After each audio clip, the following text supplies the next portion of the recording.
Hello, welcome to watchdog journalism tuition classes. Watchdog journalism থেকে আমি অর্ক।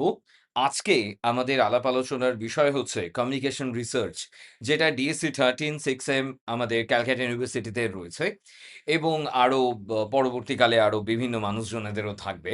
তো যারা বাড়িতে একা পড়ছো, যাদের প্রপার টিউশন গাইডেন্স নেই, যেখানে কলেজ যেখানে খুব একটা প্রপারে যারা কলেজে ক্লাস করতে পারোনি, ডেফিনিটলি সবাই কলেজ যাও। কারণ কলেজে না গেলে পরে আরো বেটারলি তোমরা কেউ বুঝবে না। তো ধরো যারা কাজের সূত্রে যেতে পারোনি বা কালকে এক্সাম, আজকে তার রিভিশন চলছে, তাদের জন্য থাকলো এই টোটাল ভিডিওটা। এখানে আমরা গণমাধ্যম গবেষণা এবং তার পদ্ধতি এবং কৌশল, মিডিয়া রিসার্চ অ্যান্ড টেকনিকেও আমরা এই জিনিসগুলো করব। আজকে আমরা মূলত আমাদের কমিউনিকেশন রিসার্চের দিক থেকে গবেষণার সংজ্ঞা, তার বৈজ্ঞানিক পদ্ধতি এবং তার গুণগত আ পরিমাণগত যে বিভাগ এবং বিভাগীয়করণ, আমরা সেই বিষয়ের উপরে আমরা আজকে কাজকর্ম করব। সো বেশি ডিলে না করে আমরা আমাদের কাজকর্ম শুরু করলাম। ওয়াচডগ জার্নালিজম টিউশন ক্লাসেসে যদি জয়েন করতে চাও, তোমরা নিচে দেওয়া নাম্বারে ফোন করতে পারো। তোমাদের নোটস বা অন্যান্য সাপোর্টের জন্যে এটা আমাদের WhatsApp number. Please contact with us. Okay, তো আজকে আমরা মূলত ৫ টা সেকশনের উপরে আজকে আমাদের কাজকর্ম হবে। প্রথমত গবেষণার সংজ্ঞা এবং ভূমিকা, যেখান থেকে পরীক্ষায় প্রচুর শর্ট প্রশ্ন আমরা পাবো। গবেষণার মাধ্যম এবং তার গবেষণার পদ্ধতি। বিশেষ গবেষণার পদ্ধতিগুলো কি, কি? পরিসংখ্যান এবং ফলাফল এবং তার স্কেল এবং লাস্টে একটা সারসংক্ষেপ। তো একদম আলোচনার শুরুতেই গবেষণার ভূমিকা এবং সংজ্ঞা সম্পর্কে আমাদের একটা বিস্তারিত ধারণা থাকাটা ভীষণভাবে প্রয়োজন। তো আমি খুব সহজে এখানে বোঝানোর চেষ্টা করব যে গবেষণা কি? তো এখানে স্পষ্ট বাংলায় লেখা আছে, সেটাও তোমরা পড়তে পারো বা আমি যেটা বলছি সেটাও তোমরা শুনতে পারো। আমার মতে গবেষণা বিষয়টাকে অত কঠিনভাবে না দেখে তাকে খুব স্ট্রাকচারালি, খুব সায়েন্টিফিক আউট ওয়েতে বোঝাটা আমাদের কাছে প্রয়োজন। গবেষণা কি? না, গবেষণা হলো একটি পদ্ধতিগত, বৈজ্ঞানিক ও উদ্দেশ্যমূলক অনুসন্ধান প্রক্রিয়া, যার মাধ্যমে নতুন জ্ঞান আহরণ বা জানা বা বিদ্যমান জ্ঞান, অলরেডি যেই নলেজটা রয়েছে তাকে যাচাই করা এবং একটা কোনো পার্টিকুলার সমস্যাকে সমাধান করানোর যে জায়গা, সেই জায়গার জন্যে আমাদের এই গবেষণা দরকার হয়। গবেষণা, যাকে আমরা ইংলিশে বলি রিসার্চ, এই কথাটির অর্থ হলো অন্বেষণ করা। আর এই অন্বেষণ অর্থ কোনো একটি বিষয়কে নিয়ে সম্পূর্ণ জ্ঞান আহরণ করা এবং, এবং তাকে আরো পুঙ্খানুপুঙ্খভাবে খুঁজে দেখা বা বিচার করা, সেই জায়গাটাই কিন্তু এসেছে। এবং এই যে ইংরেজি শব্দ রিসার্চ, এটা কিন্তু ফার্সি শব্দ, হ্যাঁ, রিসের্চ থেকে কিন্তু এসেছে, যার অর্থ হলো পুনরায় অনুসন্ধান করা বা গভীরভাবে খোঁজা। এবং একই শব্দ বাংলায় গবেষণা শব্দটি এসছে সংস্কৃত শব্দ গনশক থেকে। যদিও আমি এই বিষয়ের যে অ্যাপ্রোচটা আমি একসেপ্ট করি না। বাস ছিল, আমি তাই বলে দিলাম আরকি। ব্যক্তিগতভাবে আমি মনে করি গবেষণা মানেই হচ্ছে কোনো একটা জিনিসকে গভীরভাবে জানা। বিভিন্ন বড়, বড় লোকজনেরা গবেষণার বিভিন্ন ধরনের সংজ্ঞা দিয়েছে। পরীক্ষার সময় হোয়াট ইস রিসার্চ যখন লিখবে তুমি প্রশ্নটা, ডেফিনিটলি তুমি চেষ্টা করবে তার সাথে এই অ্যারাউন্ড অফ ইনফরমেশনস গুলো দিয়ে দেওয়ার। যেমন ধরো এখানে কেপলার, কেপলার 1973 তে সে যখন গবেষণার সংজ্ঞা যখন নাকি দিচ্ছে, সেখানে সে কি বলছে? না, গবেষণা হলো একটি প্রাকৃতিক ঘটনার আ মাধ্যমে একটি সম্পর্কের নিয়ন্ত্রণ। তাকে অনুমান করা, তার পূর্বাভাস দেওয়া এবং পরিচালিত পদ্ধতি, তার নিয়ন্ত্রণ ও অভিজ্ঞতামূলক একটা সমালোচনামূলক একটা সিদ্ধান্তে আসা। বেসিক্যালি কমিউনিকেশন রিসার্চ বলো বা যেই ধরনের রিসার্চই বলো, রিসার্চ কিন্তু একটা নলেজকে, হ্যাঁ, প্রপারলি ভেরিফাইড আউট করে এবং খুব প্রমিনেন্টলি সেই রিসার্চটা সম্পর্কে নিত্য নতুন ধারণা, সেই রিসার্চটা বা একটা বিষয় সম্পর্কে নতুন একটি ধারণা সে তুলে ধরে। এখানে আমাদের হচ্ছে গিয়ে রেডম্যান এবং মেরির আমরা যদি দেখি, তো তারা খুব সহজ একটা কথা বলেছে। তারা বলেছে, দেখো, গবেষণা হলো নতুন জ্ঞান অর্জনের জন্যে একটি পদ্ধতিগত প্রচেষ্টা। অর্থাৎ তাদের মতে গবেষণা কেবলমাত্র কোনো তথ্য সংগ্রহ নয়, বরং তথ্যের বিশ্লেষণ ও ব্যাখ্যার মাধ্যমে নতুন সিদ্ধান্তে পৌঁছে যাওয়ার একটা জায়গা। এছাড়াও আমার একটা খুব ফেভারিট একজনের একটা বক্তব্য না বলে আমি থাকতে পারি না। কারণ আমার মনে হয় আমাদের হচ্ছে গিয়ে ক্লিফোর্ড উডির যে কোটেশনটা অ্যাবাউট আমাদের আ ব্যা রিসার্চ, সেটা ছিল হচ্ছে এরকম। উনি বলেছিলেন যে, "দেখো, এই যে গবেষণা, গবেষণা কি? না, গবেষণা হলো এমন একটি প্রক্রিয়া যা সমস্যার নির্ধারণ, অনুমান, গঠন বা তার একটা প্রশস্তি সা সমাধান তৈরি করা এবং তথ্য সংগ্রহ, তার সংগঠন, তার মূল্যায়ন এবং তার অনুমতি, তার সিদ্ধান্ত গ্রহণ সমস্ত কিছুর পরিশেষে তাকে পুনরীক্ষণ করে অর্থাৎ তাকে পুরোটা দেখে একটা জায়গার দিকে নিয়ে আসা, তাকেই আমরা বলি আমাদের গবেষণা। গবেষণা হলো সত্যের অন্বেষণ করা। এক কথায় এর মূল উদ্দেশ্য হলো যে অ্যাকচুয়াল যে ট্রুথ, সেই ট্রুথটাকে খুঁজে বার করা, তার প্রমাণকে প্রতিষ্ঠা করা। সত্য মানেই হলো বাস্তব। এবার বাস্তবকে বোঝার জন্যে এই সত্যির সাহায্য ছাড়া আর কোনো প্রতিক্রিয়া এখানে হতে পারে না। তাই আমরা গবেষণাকে বলি অধ্যয়ন, একটা নিরীক্ষণ, একটা তুলনা, একটা পরীক্ষীকরণ ইত্যাদি। এখানে কার্ল পিয়ারসনের মন্তব্যটাও খুব ইম্পোর্টেন্ট হয়ে যেতে পারে। আমরা যদি দেখি, তো সেখানে সে কি বলছে? সে বলছে দেখো সত্যের কাছাকাছি পৌঁছানোর অন্তত কোনো সহজ পদ্ধতি নেই।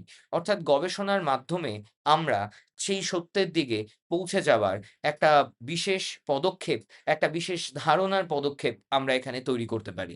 তো এইখানেই আসে হচ্ছে আমাদের গবেষণার ভূমিকা এবং গবেষণার কার্যাবলী। যেটা আমাদের কাছে অত্যন্ত গুরুত্বপূর্ণ এবং এই অত্যন্ত গুরুত্বপূর্ণতার সাথেই আমরা আমাদের গবেষণার ভূমিকা এবং কার্যাবলীকে আমরা এখানে বিস্তারভাবে আলাপ আলোচনা করতে পারি। তো গবেষণার মূল কাজ কি? না, গবেষণার মূল কাজ হচ্ছে আবিষ্কার করা। কোনো নতুন তথ্য, কোনো নতুন নিয়ম, কোনো নতুন ব্যাখ্যা ইত্যাদি প্রভৃতি যে বিষয়পত্রগুলি রয়েছে, সেই সমস্ত বিষয়পত্রগুলি সম্পর্কে আমাদের যে এরিয়া, আমাদের যে অবজারভেশন বা ধরো আমাদের যে অ্যাপ্রোচ গুলো, সেই অ্যাপ্রোচ গুলো সম্পর্কে আমাদেরকে প্রপারলি কনসেপ্টটার সাথে একটা অ্যারেঞ্জমেন্ট কে তৈরি করা। দেন আমরা কি বলি? দেন আমরা বলি হচ্ছে যাচাইকরণ। অর্থাৎ আমাদের যা ঘটনাপত্র রয়েছে, আমরা যা জিনিসপত্র দেখতে পাচ্ছি, সেই জিনিসপত্রগুলোকে পরীক্ষা করে তার উপরে একটা ধারণা বা একটা হাইপোথিসিস করে তাকে পরীক্ষা করা। দেন বর্ণনা, কি ঘটনা ঘটেছে, কিভাবে ঘটেছে, কোন পরিস্থিতিতে ঘটেছে, তাকে নিখুঁতভাবে খুঁজে তার উপরে একটা ব্যাখ্যা, তার উপরে একটা বর্ণনা তৈরি করা বা তার উপরে একটা গঠনগত বিবরণ দেওয়া, এটা তার একটা খুব বড় জায়গা। দেন কি হয়? দেন হয় হচ্ছে গিয়ে ভবিষ্যৎবাণী বা প্রেডিকশন। গবেষণা আমরা করি এই কারণে, যাতে করে আমরা ফিউচারে কি হতে পারে বা ধরো তার কি রূপ তৈরি হতে পারে, তার কি এরিয়া তৈরি হতে পারে, সেই জায়গাটা সম্পর্কে একটা পুঙ্খানুপুঙ্খ তথ্যকে খুঁজে বার করার চেষ্টা আমরা এখানে করে থাকি। দেন আমরা বলি ব্যাখ্যা। আচ্ছা, বর্ণনা আর ব্যাখ্যার মধ্যে কিন্তু একটা পার্থক্য রয়েছে। ব্যাখ্যা কি হয়? তার কার্যকারণ সম্পর্কে ব্যাখ্যা করা। কি কাজ করেছে, কি প্রসেসে কাজ হয়েছে, কোন এরিয়া গুলোর উপরে কাজ হয়েছে, সেই সম্পর্কে একটা বিস্তারিত ধারণা দেওয়া, একটা বিস্তারিত পদ্ধতিকরণের দিকে কাজ করিয়ে নিয়ে যাওয়া। তাই তো আমাদের কাছে গবেষণা। এবং আরেকটা কি? আরেকটা হচ্ছে সমাধান। কোনো একটা স্ট্যাটিক বা ধরো কোনো একটা পার্টিকুলার সমস্যাকে কেন্দ্র করে তার একটা সমাধানকে খুঁজে বার করার একটা চেষ্টা, সেই চেষ্টাটাই হচ্ছে আমাদের কাছে গবেষণা। এইবার আমরা একটু আলাপ আলোচনা করব আমাদের গবেষণার প্রকারভেদ নিয়ে। আচ্ছা, গবেষণার প্রচুর প্রকারভেদকে আমরা দেখতে পারি। কিন্তু আমরা আমাদের মতো করে কতগুলো প্রকারভেদকে আমরা দেখব। হ্যাঁ, অবশ্যই সেই প্রকারভেদগুলোকেই দেখব যেগুলো আমাদের বেসিক ইম্পোর্টেন্ট আউট হতে পারে এবং পরীক্ষার জন্য ইম্পোর্টেন্ট হতে পারে। তো আমরা যদি দেখি আমাদের গবেষণার যে প্রকারভেদ, আমরা তাকে মূলত এইখানে ২ টি অংশে ব্যবহার করছি। একটি হচ্ছে মৌলিক গবেষণা, যাকে আমরা বলি বেসিক এবং পিওর রিসার্চ। অন্যদিকে আমরা বলি হচ্ছে ব্যবহারিক গবেষণা বা অ্যাপ্লাইড রিসার্চ। ওকে, মৌলিক গবেষণা বা বেসিক রিসার্চ এর কেসটা কি? বেসিক রিসার্চ বা মৌলিক গবেষণাতে আমরা মূলত আমাদের জ্ঞানের জন্যে, হ্যাঁ, আমরা একটা পার্টিকুলার জিনিসকে আইডেন্টিফাই করি বা জ্ঞানের জন্যে জ্ঞান অর্জন করা হয়। অর্থাৎ একটা নতুন ধারণার জন্য একটি জ্ঞান অর্জন করার চেষ্টা হয় আমাদের কাছে মৌলিক বা পিওর রিসার্চ এর ক্ষেত্রে। তাৎক্ষণিকভাবে এর কোনো ব্যবহার নেই। এটা একটা সার্টেন একটা টাইমলাইন কে মেইনটেইন করে আমাদের চলবে। তার একটা তাত্ত্বিক গঠন এবং পরীক্ষা করা হয়। ইউজুয়ালি কিছু একটা করে দেওয়া হয় না। অন্যদিকে আমরা যদি দেখি এইটার একটা দীর্ঘমেয়াদী প্রভাব থাকতে পারে। অর্থাৎ এটার একটা লং টার্ম ইমপ্যাক্ট থাকতে পারে। উদাহরণ আমাদের জ্ঞাপন তত্ত্বের যে গবেষণা বা আমাদের কমিউনিকেশন রিসার্চ এর যে গবেষণা, সেখানে আমরা মূলত এই ধারণাকারীকে দেখে থাকি। দেন আমরা বলি ব্যবহারিক গবেষণা বা এপ্লাইড রিসার্চ। এই এপ্লাইড রিসার্চ বা ব্যবহারিক গবেষণার ক্ষেত্রে একটা নির্দিষ্ট সমস্যার জন্যে আমরা একে চালনা করি। একটা তাৎক্ষণিক ব্যবহারিক প্রয়োগের রয়েছে, একটা নীতি সিদ্ধান্ত গ্রহণে এ সাহায্য করবে এবং স্বল্পমেয়াদী ফলাফল প্রদানের ক্ষেত্রে কাজ করবে। উদাহরণ দর্শক গবেষণা, বিজ্ঞাপনের কার্যকারিতা প্রভৃতি। আরো সহজ করে বলি, মৌলিক গবেষণার ক্ষেত্রে আমরা জাস্ট what to know আমরা জানার চেষ্টা করি। হ্যাঁ? আর অ্যাপ্লাইড গবেষণার ক্ষেত্রে হাউ ডু ইউ নো আমরা তার একটা খুব বড় কাজ আমরা করি। তো এইবার আমরা আমাদের যে বৈজ্ঞানিক পদ্ধতি বা scientific research in communication research বা scientific approach of the research আমরা তার ক্ষেত্রে যাই। তো আমরা এখানে আমাদের সায়েন্টিফিক রিসার্চ এর ক্ষেত্রে আমরা বেশ কতগুলো আমরা বৈজ্ঞানিক পদ্ধতিকে আমরা এখানে পড়ব। তার ভেতরে হ্যাঁ? আমাদের এম্পিরিজম হচ্ছে one of the most important একটা জায়গা। যেখানে আমরা আমাদের তথ্যের পর্যবেক্ষণ এবং তার সংগ্রহের উপরে বেশি নির্ভর করি। দেন আমরা বলি তার উদ্দেশ্যমূলকতা বা অবজেক্টিভিটি, যেটা আমাদের ব্যক্তিগত পক্ষপাত থেকে মুক্ত রাখে এবং তারই সাথে আমরা পড়ি হচ্ছে আমাদের ভেরিফিবিলিটি, যেটা আমাদের যাচাইকরণ এবং গবেষণার যে ফলাফল এবং তার পরীক্ষাগত জায়গার ক্ষেত্রে খুব ভালোভাবে কাজে দেয়। দেন অ্যাজ আ সিস্টেমেটিভ অর্থাৎ পরীক্ষাগত যোগ্যতা বা পদ্ধতিগততা, অর্থাৎ একটা নির্দিষ্ট পদক্ষেপকে আমরা কেন্দ্র করে তার দিকে যাব। দেন আমরা পড়ি জেনারালাইজেশন বা সাধারণীকরণ, যেখানে বিশেষ করে একটা ঘটনাকে সাধারণ সিদ্ধান্তে পৌঁছানোর জন্য আমরা কাজ করি বা একটা কঠিন জিনিসকে সহজভাবে মানুষের কাছে পৌঁছে দেওয়ার জন্যে আমরা কাজ করি। দেন আমরা পুনরাবৃত্তি যোগ্যতা বা আমাদের রিপিটেবিলিটির আমরা কথা বলি, যেই পদ্ধতিতে আমরা অন্যরা হ্যাঁ? কিভাবে এই তোমার গবেষণাটাকে নিয়ে আরো পরীক্ষা করবে বা ধরো তার যে অ্যাপ্রোচ কে নিয়ে পরীক্ষা করবে, সেই ঘটনাগুলো কিন্তু চলে। দেন আমরা আমাদের গবেষণার যে তাত্ত্বিক ভূমিকা, অর্থাৎ আমাদের কমিউনিকেশন রিসার্চ এর ক্ষেত্রে যে তত্ত্বের যে ভূমিকা, তার ভূমিকা কি? এখানে কিন্তু পরীক্ষায় এই বিষয়টাকে নিয়ে কিন্তু হ্যাঁ? আমাদের যে সেকশনটা, সেই সেকশনটা কিন্তু চলে।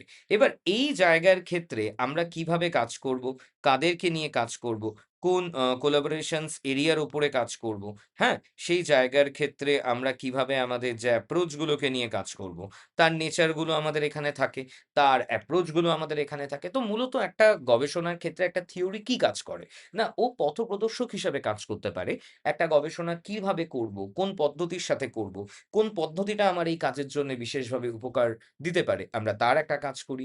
আমরা একটা হাইপোথিসিস বা একটা অনুকল্প তৈরি করার ক্ষেত্রে কাজ করি। অর্থাৎ তাকে পরীক্ষা করা, তার যে ভেরিয়েবিলিটি টাকে তৈরি করা, তার সে অনুকল্প তৈরির ক্ষেত্রে এখানে একটা কাজ হয়। দেন আমরা বলি হচ্ছে কাঠামো। অর্থাৎ তার ধারণাগত একটা কাঠামো তৈরি করি এবং সেই ধারণাগত কাঠামোর উপরে মেইনটেইন করে আমরা আমাদের যে এরিয়া, সেই এরিয়াটাকে আমরা এখানে মেইনটেইন করাই। যেটা একটা লার্জ নাম্বার অফ এরিয়ার ক্ষেত্রে যায়। এবং দেন আসে হচ্ছে কি ব্যাখ্যা। এবং সে ব্যাখ্যা কি করে? না, ফলাফলটাকে ব্যাখ্যা করতে সাহায্য করে।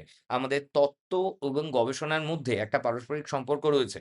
তত্ত্ব গবেষণাকে পরিচালিত করে এবং গবেষণার তত্ত্বকে পরিমার্জিতভাবে উপস্থাপন করতে আমাদের এখানে সাহায্য করে। এইবার আমরা আলোচনা করব আমাদের গবেষণার যে স্টেজেস বা স্টেপস অফ রিসার্চ, অর্থাৎ বাংলায় আমরা যাকে বলি হচ্ছে গবেষণার হ্যাঁ, পদক্ষেপসমূহ, অর্থাৎ স্টেপস গুলো। তো আমরা যখনই কোনো একটা গবেষণা করছি, আমরা তো আর এমনি গবেষণা করব না বা আমার পছন্দ গবেষণা করা, দ্যাটস ওয়াই আমি রিসার্চ করছি। এখানে সরি। এখানে বিষয়টা একেবারেই সেরকম নয়। আমরা যখনই একটা গবেষণা করি, তো আমাদের গবেষণার বিশেষ কতগুলো জায়গা থাকে, যেই জায়গাগুলোর উপরে আমরা আমাদের কমিউনিকেশন এর যে এন্টায়ারিজম এর যে অ্যাপ্রোচটা আমরা তাকে রাখি। একটা গবেষণা যখন তৈরি হয় বা একটা গবেষণা যখন আমরা করি, তার একটা ফার্স্ট এরিয়া হচ্ছে তার কোয়েশ্চেনস। তোমার কাছে যদি কোনো প্রশ্ন না থাকে, তোমার যদি জানতে চাওয়ার না থাকে, তাহলে পরে তুমি কিভাবে তোমার গবেষণাটা তুমি করবে? এই কারণে আমাদের গবেষণাতে সবার আগে প্রশ্ন চিহ্নিতকরণ বা রিসার্চ কোয়েশ্চেনস কে তৈরি করা বা আইডেন্টিফাই করা, এটা ভীষণভাবে প্রয়োজন। তার জন্য পেপার পড়বো, জিনিসপত্রগুলোকে দেখবো, আলাপ আলোচনা করবো, শুনবো, দেখবো। দেন আমরা একটা রিসার্চ কোয়েশ্চেন এর দিকে যাবো। দেন আসে হচ্ছে সাহিত্য পর্যালোচনা বা রিভিউ অফ লিটারেচার। এখানে অলরেডি এক্সিস্টিং যত রিসার্চ রয়েছে, তার থেকে আমরা খুঁজে বার করব আমি যে কাজটি করতে চাইছি, সেইখানে অলরেডি কি কাজ হয়েছে। দেন আসে হচ্ছে হাইপোথিসিস এর ফর্মুলেশন বা অনুকল্প গঠন। অর্থাৎ হাইপোথিসিস মানে কি? ধরে নেওয়া। তাই না? তুমি ধরে নিচ্ছ যে এরকম A এরকম হলে B এরকম হবে। আমরা সবাই জানি হাইপোথিসিস ২ প্রকার। নাল এবং আমাদের একদিকে হচ্ছে গিয়ে অল্টারনেটিভ হাইপোথিসিস এবং নাল হাইপোথিসিস। H1 এবং H0 হ্যাঁ। তো এই যে আমাদের নাল হাইপোথিসিস এবং অল্টারনেটিভ হাইপোথিসিস এর যে এরিয়াটা, সেই এরিয়াটা কিরকম? কিভাবে কাজ করছে? হ্যাঁ? তার অ্যাপ্রোচটা কি? তাই নিয়ে কাজ হয়। দেন আসে হচ্ছে গবেষণার পরিকল্পনা। কিভাবে আমরা আমাদের গবেষণাটাকে চালাবো? কোন সেই পার্টিকুলার এরিয়া থ্রু আমি আমার গবেষণাটার দিকে যাবো? সেইখানে আমাদের তৈরি হয় কি? গবেষণার যে ডিজাইন, সেই ডিজাইনটা। এবং তার থেকে আমাদের কি তৈরি হয়? তারপরে সেই পরিকল্পনা করলাম। পরিকল্পনার মাধ্যমে আমাদের এলো হচ্ছে গিয়ে ডেটা কালেকশন। যেই ডেটা কালেকশন এ আমরা যা কাজ করব, সেখান থেকে আমরা পাবলিক এর মতামতটা নেব। তার জন্য আমাদের করতে হয় ডেটা কালেকশন। দেন ডেটা কালেকশন এর পর আসে হচ্ছে ডেটা এনালাইসিস। ডেটা এনালাইসিস এ যা ডেটা আমি পেলাম, এবার আমরা তাকে এখানে আ একটু গবেষণা করব, বিশ্লেষণ করব, একটা রিপোর্ট লিখব এবং লাস্টে আসবে হচ্ছে রেজাল্ট। যেইভাবে আমি আমার গবেষণার যে টোটাল এরিয়াটা, সেই টোটাল এরিয়াটা কিরকমভাবে যাবে, তাই নিয়ে আমাদের যে আলাপ আলোচনা, সেই আলাপ আলোচনা হবে। ওকে, সো আজকে আমাদের আলাপ আলোচনা এটুকুনি থাকলো। আমরা আমাদের যে পরবর্তী ক্লাস, সেই পরবর্তী ক্লাসে আমরা আমাদের কমিউনিকেশন রিসার্চ এর বাদবাকি যে এরিয়া অর্থাৎ কনটেন্ট 2 এর যে এরিয়া, সেই এরিয়াটার দিকে আমরা কাজকর্ম করব। Thank you.